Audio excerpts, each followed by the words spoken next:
नमस्कार विद्यार्थी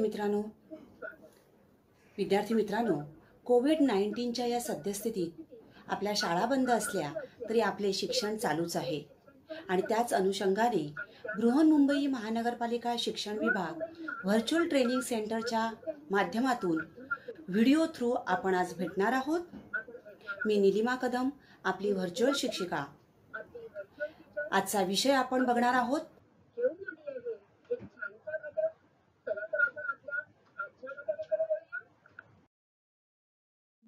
सहावी मराठी बालभारती. आजचा पाठ आहे डॉक्टर कलाम यांचे बालपण. डॉक्टर APJ अब्दुल कलाम भारताचे माजी राष्ट्रपती यांच्या अग्निपंख या अनुवादित आत्मचरित्रातून हा पाठ घेतलेला आहे. विंग्स ऑफ फायर हे त्यांचं आत्मचरित्र आहे आणि त्याचा मराठी अनुवाद माधुरी शानभाग यांनी केलेला आहे आणि या पुस्तकाचं मराठी नाव आहे अग्निपंख. तर माधुरी शानभाग अनुवादित डॉक्टर APJ अब्दुल कलाम यांच्या आत्मचरित्रातून हा पाठ घेतलेला आहे. डॉक्टर कलाम यांचं बालपण कशा प्रकारे गेलं, त्यांची जडणघडण कशी झाली, कोणकोणत्या परिस्थितीचा त्यांना सामना करावा लागला, याचं दर्शन या पाठातून आपल्याला होते. बघा, अग्निपंख आत्मचरित्र म्हणजे काय. सायकल या पाठामध्ये आपण आत्मचरित्र याची ओळख करून घेतली, मराठीतील एक साहित्य प्रकार.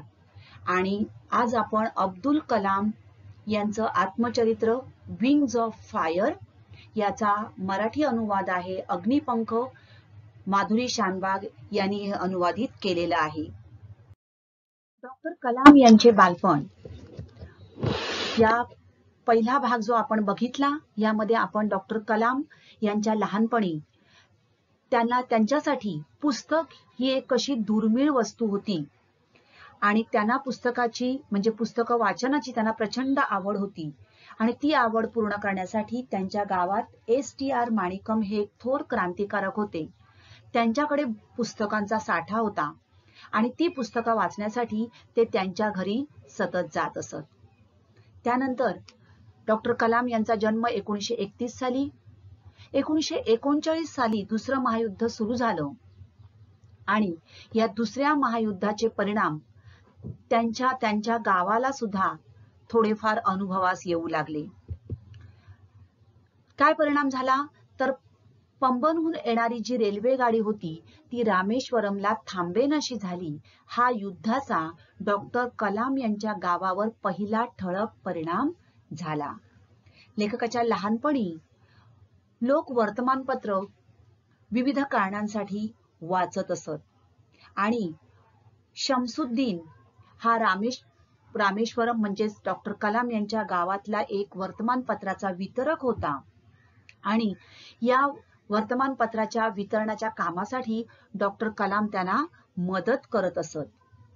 ज्या वेळेला युद्ध सुरू झालं त्यावेळेला रामेश्वरमला येणारी रेल्वे गाडी ही थांबेनाशी झाली आणि मग रामेश्वरम ते धनुषकोडी दरम्यान रेल्वेमधून जे वर्तमानपत्राचे गठ्ठे फेकले जात असत ते गोळा करण्यासाठी शमसुद्दीन यांनी डॉक्टर कलाम यांना विचारणा केली आणि डॉक्टर कलाम हे सुद्धा त्या कामाला तयार झाले आणि अशा प्रकारे डॉक्टर कलाम यांनी वर्तमानपत्राच्या कामामध्ये शमसुद्दीन याला मदतनीस म्हणून काम करायला सुरुवात केली.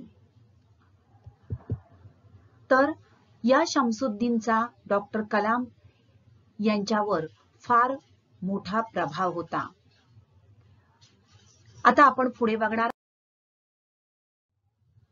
काय म्हणतायत बघा लेखक. माझ्या वडिलांकडून मी प्रामाणिकपणा आणि स्वयंशिस्त शिकलो. तर आईने मला चांगल्यावर विश्वास ठेवायची आंतरिक शक्ती दिली, दयाळू वृत्ती दिली. या चित्रात तुम्हाला दिसतंय डॉक्टर कलाम यांचं हे कुटुंब आहे आणि हे जे दिसत आहेत हे आहेत डॉक्टर APJ अब्दुल कलाम, त्यांच्या लहानपणीचे, त्यांचे वडील, आई आणि त्यांची भावंड. वडिलांकडून त्यांनी काय शिकले तर प्रामाणिकपणा आणि स्वयंशिस्त. स्वतःला शिस्त असेल तर ती शिस्त पुढे जाऊन आपल्या खूप अंगवळणी पडते आणि त्याचा भविष्यामध्ये आपल्यालाच उपयोग होतो. तर हे गुण ते वडिलांकडून शिकले. तर आईने त्यांना चांगल्यावर विश्वास ठेवायची आंतरिक शक्ती दिली. आंतरिक शक्ती म्हणजे काय तर मनोबल, स्वतःचं बल म्हणजे स्वतःच्या मनावर स्वतःवर विश्वास ठेवायची एक शक्ती जी आहे ती आईने दिली. दयाळू वृत्ती दिली. अर्थात माझ्या तिन्ही भावांनी आणि एका बहिणीने देखील हा ठेवा त्यांच्याकडून उचलला. ठेवा म्हणजे संग्रह, म्हणजे आपल्या आईवडिलांकडून आपण जे काही शिकतो तो तशाच प्रकारे त्यांनी सुद्धा आपल्या आईवडिलांकडून हे गुण शिकून घेतले.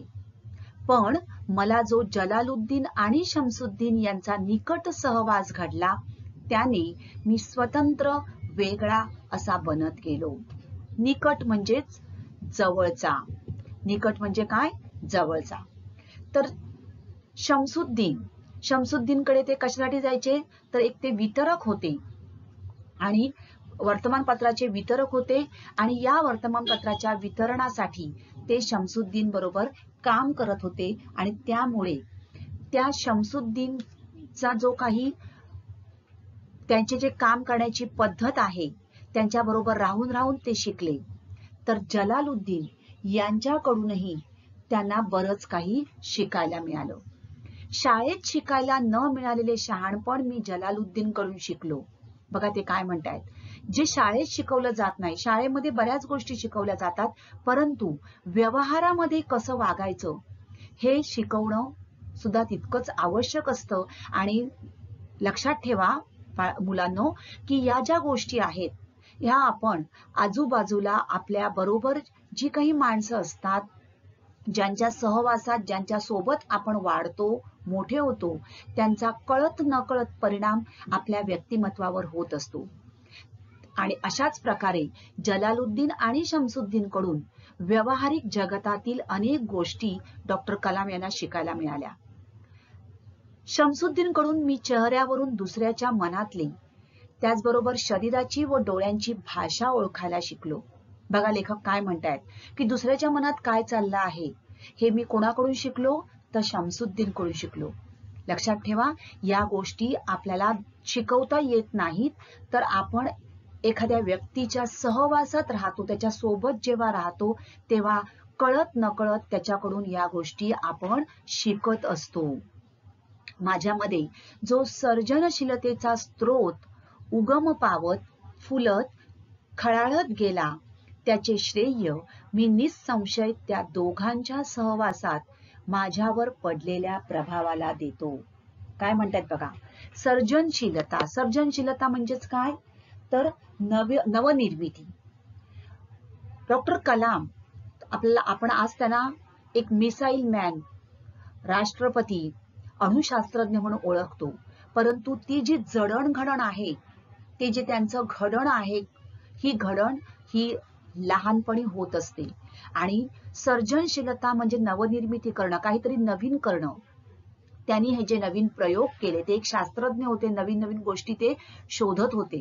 तर ही सर्जनशीलता त्यांना कुठे मिळाली तर या दोघांकडून शिकायला मिळाली. त्यांचं बघा ते म्हणतायत की याचं सर्व श्रेय मी मोठा झालो कोणामुळे झालो, जरूर माझ्या आईवडिलांचा त्यामध्ये सहभाग आहे परंतु जलालुद्दीन आणि शमसुद्दीन यांच्या सहवासात ज्या काही गोष्टी मी शिकलो आणि त्यामुळे माझ्यामध्ये ही नवनिर्मितीचा स्रोत किंवा नवनिर्मितीची शक्ती एक झरा काय झाला, एक उगम पावत गेला, म्हणजे त्याची सुरुवात होत गेली, तो फुलला आणि खळाळत गेला या दोघांमुळे. बघा किती मनाचा मोठेपणा आहे की ते सगळं श्रेय या दोघांना दे. रामेश्वरम सोडून जिल्ह्याच्या ठिकाणी रामनाथपुरमला शिक्षण घेण्यासाठी मी माझ्या वडिलांकडे परवानगी विचारली. रामेश्वरम हे एक छोटंसं गाव होतं आणि पुढचं शिक्षण घेण्यासाठी त्यांना जिल्ह्याच्या ठिकाणी म्हणजेच रामनाथपुरम या ठिकाणी जाणं आवश्यक होतं. मग त्यासाठी त्यांनी वडिलांकडे परवानगी मागितली. विचारात पडल्यासारखे ते क्षणभर गप्प झाले. कोण? त्यांचे वडील. विचार करता करता त्यांना शब्द लाभावेत आणि ते ओठातून बाहेर पडावेत तसे वडील बोलू लागले. ते मला म्हणाले, अबुल, तुला मोठे व्हायचे असेल तर गाव सोडून शिक्षणासाठी बाहेर जायलाच हवे. सीगल पक्षी घरटे सोडून एकटे दूरवर उडत जातात आणि नवे प्रदेश शोधतात. तसे या मातीचा आणि इथल्या स्मृतींचा मोह सोडून तुझ्या इच्छा आकांक्षा जिथे पूर्ण होतील तिथे तुला जायला हवे. आम्ही आमच्या प्रेमाने तुला बांधून ठेवणार नाही. आमच्या गरजा तुझा रस्ता अडवणार नाहीत.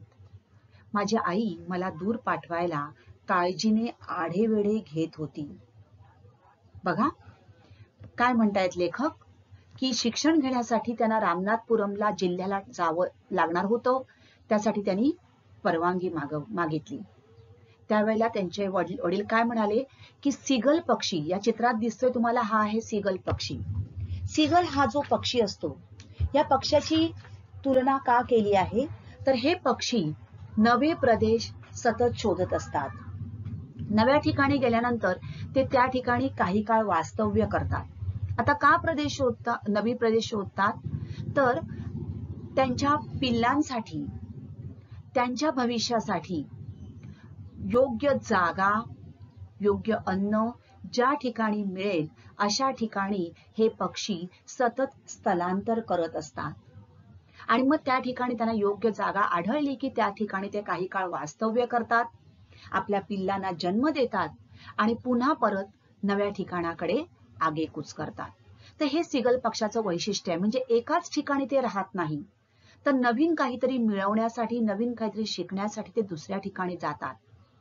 बघा, त्यांच्या वडिलांनी त्यांना या सीगल पक्षाची उपमा देऊन सांगितलं की ते जसे घरटे सोडून एकटे दूरवर उडत जातात, ते एकटेच जात आहेत बघा, आणि नवे प्रदेश शोधतात, तसंच तुला सुद्धा एकट्यालाच हा प्रदेश सोडून, म्हणजे हे गाव सोडून, इथली माती, या इथल्या आठवणी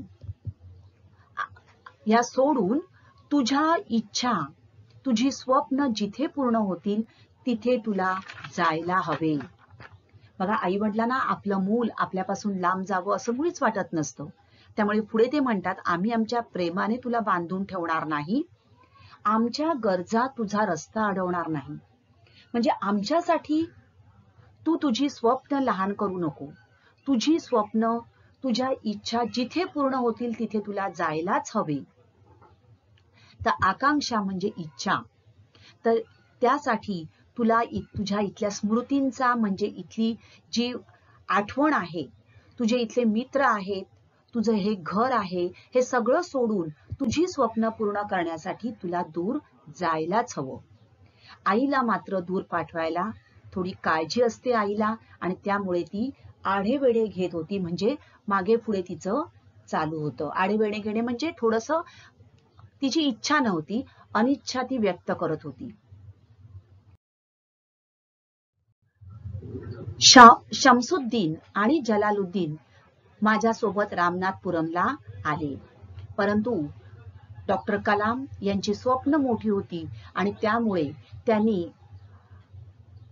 रामेश्वरम सोडून रामनाथपुरमला यायचा निश्चय केला आणि तो त्यांनी घेतला.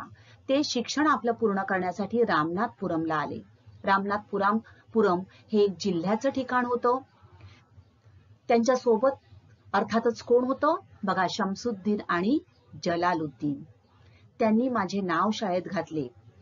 शाळेमध्ये त्यांनी त्यांचं नाव घातलं, माझी राहण्याची नीट व्यवस्था केली. पण श्वार्ट्झ हायस्कूल आणि या नव्या वातावरणात माझा जीव रमेना. हे त्यांचं रामनाथपुरमचं, त्यांची शाळा श्वार्ट्झ हायस्कूल. पण या ठिकाणी ते म्हणतायत की माझा जीव रमेना, म्हणजे त्यांना जीव रमणे म्हणजे आवड वाटणे, त्यांना गावची ओढ होती त्यामुळे त्यांना तिकडे आवडेनासं झालं. 50,000 वस्ती असलेल्या या शहरात सदैव गजबज असायची. बघा, मोठं जिल्ह्याचं ठिकाण होतं, 50,000 जास्त वस्ती होती, सदैव गजबज म्हणजे गडबड असायची, पण तरी सुद्धा त्यांना त्या ठिकाणी आवडत नव्हतं. काय म्हणतात पुढे बघा ते, पण रामेश्वरमला जसा एकजिन्सीपणा होता तसा इथे माझ्या अनुभवाला आला नाही. एकजिन्सीपणा म्हणजे एकसारखेपणा. गावामध्ये कसं सगळं एकसारखं असतं, एका संथ चालीमध्ये सगळं चाललेलं असतं. शहरामध्ये तसं नसतं, शहरामध्ये सगळं वेगवेगळं असतं. प्रत्येकाच्या गरजा, प्रत्येकाची स्वप्न, प्रत्येकाच्या इच्छा वेगवेगळ्या असतात आणि त्यामुळे रामेश्वरम आणि रामनाथपुरम यामध्ये खूप मोठा फरक होता. मला घराची ओढ अस्वस्थ करायची आणि म्हणून रामेश्वरमला जायची प्रत्येक संधी मी उडी मारून साधायचो. बघा, त्यांना प्रत्येक साहजिकच आपल्याला आपलं घर, आपलं गाव खूप प्रिय असतं आणि त्यामुळे जेव्हा जेव्हा त्यांना वेळ मिळायचा त्यावेळेला ते आपल्या घरी रामेश्वरमला उडी मारून, काय म्हणतात बघा, त्या प्रत्येक संधी मी उडी मारून साधायचो. ते संधी शोधत बघत असायचे की कधी मला गावी जायला मिळतं. इथे असलेल्या शिक्षणाच्या उदंड संधीपेक्षा आईच्या हाताच्या गोड मला मोलाची वाटत असे. मोलाची म्हणजे मूल्यवान, किमती. या ठिकाणी तुम्हाला दिसते बघा, हे आहे रामनाथपुरम शहर जिल्ह्याचं ठिकाण आणि हे आहे रामेश्वरम, त्यांचं छोटंसं गाव. त्यांचे वडील धनुष्कोडी येथे नौका बांधायचा, होडी बांधायचा व्यवसाय करत असत आणि रामेश्वरम हे समुद्राच्या ठिकाणी एक छोटंसं गाव होतं आणि रामनाथपुरम हे तामिळनाडूतील एक जिल्ह्याचं ठिकाण. तर अशा प्रकारे जेव्हा जेव्हा संधी मिळत असे तेव्हा ते आपल्या गावी रामेश्वरमला काय करत असत, जात असत. तर उदंड म्हणजे पुष्कळ, ओढ म्हणजेच प्रेम आणि उदंड म्हणजे पुष्कळ. त्यांना पुष्कळ आपल्या घराबद्दल खूप प्रेम होतं आणि म्हणून शिक्षणाची पुष्कळ संधी त्यांना जरी मिळत होती तरी सुद्धा आपल्या आईच्या हाताच्या गोड पोळ्यांची ओढ म्हणजेच प्रेम त्यांना खूप मोलाची वाटत असे, मूल्यवान वाटत असे.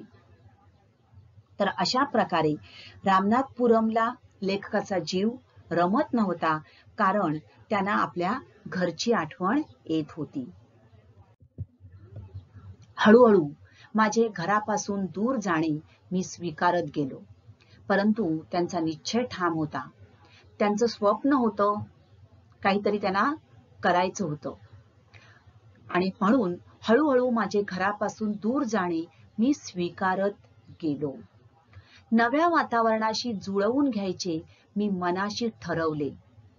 त्यांनी ठरवलं की मला आता या ठिकाणी काय करायचंय, राहायचंच आहे, कारण माझ्या वडिलांच्या माझ्याकडून विशेष अपेक्षा आहेत हे मला ठाऊक होते. मी कलेक्टर व्हावे अशी त्यांची इच्छा होती. कलेक्टर म्हणजे जिल्हाधिकारी, जिल्ह्याचा अधिकारी, जिल्ह्याचा प्रमुख. त्यांना माहिती होतं की वडिलांच्या आपल्याकडून काहीतरी अपेक्षा आहेत. काय अपेक्षा होत्या वडिलांच्या, तर त्यांनी कलेक्टर व्हावं, जिल्हाधिकारी व्हावं. विद्यार्थी मित्रांनो, तुम्हाला माहितीच असेल आणि आपण जाणतो की त्यांची फक्त जिल्हाधिकारी हीच अपेक्षा त्यांनी पूर्ण केली नाही, तर ते आपल्या भारताचे कोण बनले, राष्ट्रपती, प्रथम नागरिक राष्ट्रपती ते बनले. तर अशा प्रकारे त्यांना माहिती होतं की आपल्या वडिलांच्या माझ्याकडून खूप अपेक्षा आहेत, त्यामुळे नव्या वातावरणाशी जुळवून घ्यायचं त्यांनी ठरवलं आणि त्यांचं म्हणजेच वडिलांचं स्वप्न पूर्ण करणं हे माझे कर्तव्य होते हे त्यांना माहिती होतं. कर्तव्य म्हणजे जबाबदारी. आपल्या वडिलांचं स्वप्न मला पूर्ण केलं पाहिजे ही माझी जबाबदारी आहे आणि त्यासाठी मला घरापासून दूर राहणं आवश्यक आहे. त्यासाठी रामेश्वरम मध्ये वाटणारी सुरक्षितता, तिथले प्रेमळ वातावरण यांचा त्याग करणे मला भाग होते. त्याग करणे म्हणजे सोडून देणे. रामेश्वरम हे त्यांचं गाव आईच्या हातच्या पोळ्या, तिथली माती, तिकडची ओढ, या सगळ्याचा त्याग करणं, त्या सगळं सोडून देणं, हे सगळं त्यांना भाग होतं, आवश्यक होतं. कशासाठी? तर वडिलांचं स्वप्न पूर्ण करण्यासाठी, वडिलांच्या अपेक्षा पूर्ण करण्यासाठी.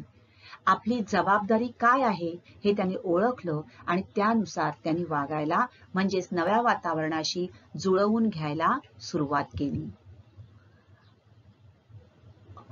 विद्यार्थी मित्रांनो, थोर अणुशास्त्रज्ञ, एक महान वैज्ञानिक, भारताचे राष्ट्रपती डॉक्टर APJ अब्दुल कलाम. आज आपण त्यांच्याकडे फार मोठ्या आदराने पाहतो, परंतु डॉक्टर कलाम यांचं बालपण कसं गेलं, त्यांची जडणघडण कशी झाली. एका छोट्याशा सामान्य कुटुंबात त्यांचा जन्म झाला, परंतु प्रतिकूल परिस्थितीशी मात करून शिकण्याची एक जिद्द त्यांच्यामध्ये होती आणि ती जिद्द चिकाटी ठेवून त्यांनी आपलं शिक्षण पूर्ण केलं आणि एका सर्वोच्च पदापर्यंत ते पोहोचले. हा जो त्यांचा प्रवास होता हा साधा नव्हता. त्यासाठी त्यांना अनेक संकटांना तोंड द्यावं लागलं, संकटांचा सामना करावा लागला. आणि म्हणून त्यांचं एक या ठिकाणी मी सुविचार लिहिले आहे बघा. एक त्यांचे विचार आहे की अपयश नावाच्या रोगासाठी आत्मविश्वास आणि अथक परिश्रम ही जगातील सर्वात गुणकारी औषधे आहेत. बघा, त्यांनाही अगदी सहज यश मिळालं नाही, अगदी सहज ते शास्त्रज्ञ झाले नाही, तर त्यांनाही अपयश नक्कीच आलं असणार. आणि म्हणून ते काय म्हणतात, अपयश नावाचा एक रोग आहे आणि त्यासाठी काय पाहिजे, औषध कोणतं, तर आत्मविश्वास, स्वतःवर विश्वास हवा आणि तो विश्वास पूर्ण करण्यासाठी अथक परिश्रम, सतत परिश्रम करणं, मेहनत करणं, ही दोनच गुणकारी औषधं आहेत. आणि ती जर आपण आपल्या बरोबर ठेवली तर आपण कोणतंही यश प्राप्त करू शकतो. तर अशा प्रकारे डॉक्टर कलाम यांचं बालपण गेलं. त्यांच्या विविध गुणांचा परिचय या पाठातून आपल्याला करून देण्यात आला आहे. 15 ऑक्टोबर हा त्यांचा जन्मदिन, हा डॉक्टर अब्दुल कलाम जयंती, हा वाचन प्रेरणा दिन म्हणून साजरा केला जातो. विविध प्रत्येक आपल्या देशातील विविध राज्यातील शाळा, महाविद्यालये यामध्ये हा दिवस वाचन प्रेरणा दिन म्हणून साजरा करण्यात येतो. त्याचबरोबर हा दिवस विद्यार्थी दिन म्हणूनही साजरा केला जातो. डॉक्टर कलाम यांचे लेखन विद्यार्थ्यांमध्ये सकारात्मक विचार करण्याची दृष्टी, शक्तिशाली कृती करण्याची प्रेरणा आणि चेतना देण्याचे काम करतील, या दृष्टिकोनातून वाचन प्रेरणा दिनाचे आयोजन केले जाते. त्यांनी कोणकोणती पुस्तकं लिहिलेली आहेत हे आपण मागील भागामध्ये आढावा घेतलेला आहे. डॉक्टर APJ अब्दुल कलाम भारतीय एरोस्पेस शास्त्रज्ञ आणि राजकारणी. थोडक्यात त्यांची माहिती आपण बघणार आहोत. त्यांचं पूर्ण नाव अउल पाकीर जैनुलब्दीन अब्दुल कलाम. त्यांच्या वडिलांचे नाव जैनुलब्दीन मराकायर, आईचे नाव अशिअम्मा जैनुलब्दीन. जन्म 15 ऑक्टोबर 1931, तामिळनाडूतील रामेश्वरम या गावामध्ये त्यांचा जन्म झालेला आहे. त्यांचं शिक्षण, सुरुवातीचं शिक्षण त्यांनी रामेश्वरमला केलं, नंतर रामनाथपुरमला आणि त्यानंतर मद्रास इन्स्टिट्यूट ऑफ टेक्नॉलॉजी या अण्णा युनिव्हर्सिटीमध्ये त्यांनी त्यांचं इंजिनिअरिंगचं शिक्षण पूर्ण केलं. मिसाईल मॅन ऑफ इंडिया म्हणून त्यांना ओळखलं जातं. बॅलिस्टिक क्षेपणास्त्र आणि प्रक्षेपण वाहन तंत्रज्ञानाच्या विकासासाठी त्यांनी जे काम केलं त्या कामासाठी ते भारतीय मिसाईल मॅन म्हणून ओळखले जाऊ लागले. डॉक्टर APJ अब्दुल कलाम यांनी लिहिलेली विविध पुस्तके, अदम्य जिद्द, मराठी अनुवादित आहेत ही पुस्तकं, ignited minds, India 2020, a vision for the new millennium. त्यांनी स्वतः आणि त्यांच्याबरोबर सहलेखक YS राजन, भारत 2020 नव्या सहस्त्रकाचा भविष्यवेध या नावाने हे पुस्तक मराठीमध्ये प्रसिद्ध आहे. इंडिया माय ड्रीम, उन्नयन, envisioning and empowered nation, wings of fire, ज्या आपण आता हा जो पाठ बघितला तो याच पुस्तकामधून घेण्यात आलेला आहे. सायंटिस्ट टू प्रेसिडेंट, एक शास्त्रज्ञापासून ते राष्ट्रपती कसे बनत गेले हे सुद्धा त्यांचं एक आत्मकथनात्मक पुस्तक प्रसिद्ध आहे. टर्निंग पॉइंट्स हे सुद्धा त्यांचं एक अतिशय सुंदर पुस्तक आहे. त्यांनी प्राप्त केलेली विविध पद, सिनियर सायंटिस्ट म्हणून त्यांनी त्यांची कारकीर्द सुरू केली. अवकाश कार्यक्रमामध्ये त्यांचा सहभाग होता. विक्रम साराभाई यांच्याबरोबर त्यांनी इस्रो या रिसर्च सेंटरमध्ये काम केलं. प्राध्यापक सतीश धवन यांच्याबरोबर सुद्धा, हे सुद्धा एक थोर शास्त्रज्ञ होऊन गेले, यांच्याबरोबर सुद्धा त्यांनी काम केलेलं आहे. SLV च्या उड्डाण कार्यक्रमाचे संचालक म्हणून काम केलं. त्यानंतर प्रोजेक्ट डायरेक्टर म्हणून त्यांनी 1980 मध्ये जो रोहिणी हा कृत्रिम उपग्रह प्रक्षेपित केला गेला त्या प्रोजेक्टचे ते डायरेक्टर होते. त्यांना विविध पुरस्कार प्राप्त झाले, त्यामध्ये पद्मभूषण, त्रिशूल या अग्निबाणाची, पृथ्वी अग्निबाणाची निर्मिती केली, अग्नी या अग्निबाणाची निर्मिती केली, वैज्ञानिक सल्लागार होते. पद्मविभूषण हा पुरस्कार मिळाला आणि 1998 मध्ये भारतरत्न हा सर्वोच्च पुरस्कार सुद्धा त्यांना प्राप्त झालेला होता. 2001 मध्ये ते सेवेतून निवृत्त झाले आणि 2002 मध्ये भारताच्या राष्ट्रपती पदावर त्यांची नेमणूक झाली.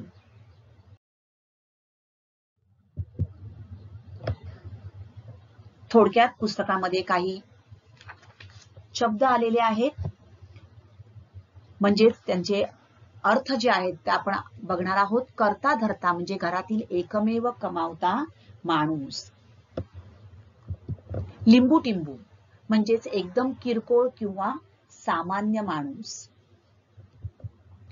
खुशाल चेंडू म्हणजे चैनी माणूस, जो माणूस काही न करता नुसता आपला फिरत असतो त्याला म्हणतात खुशाल चेंडू, चैनी माणूस.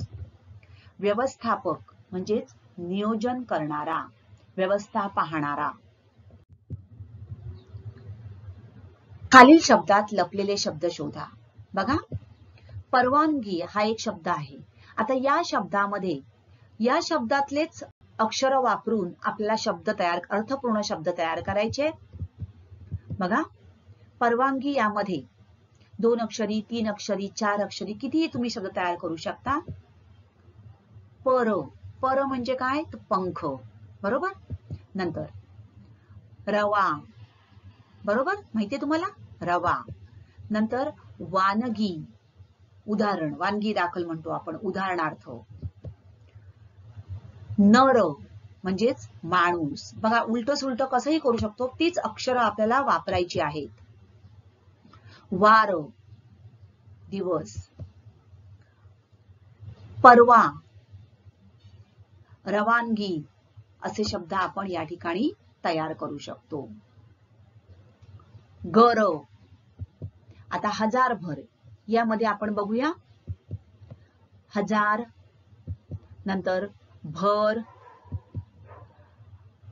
हर म्हणजे प्रत्येक, रजा, बरोबर.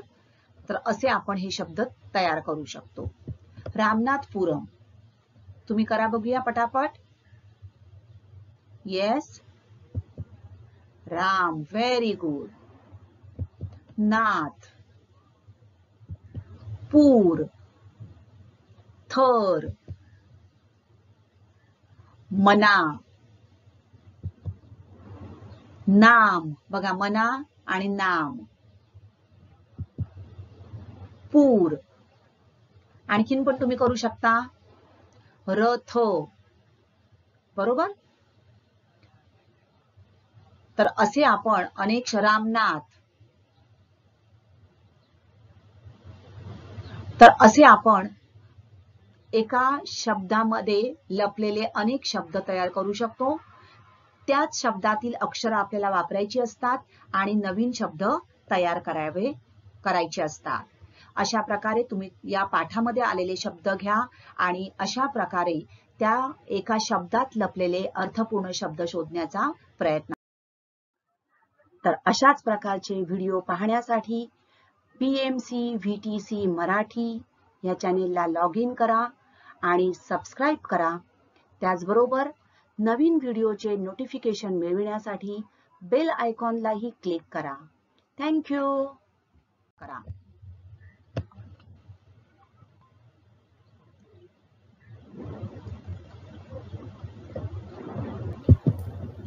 तर विद्यार्थी मित्रांनो,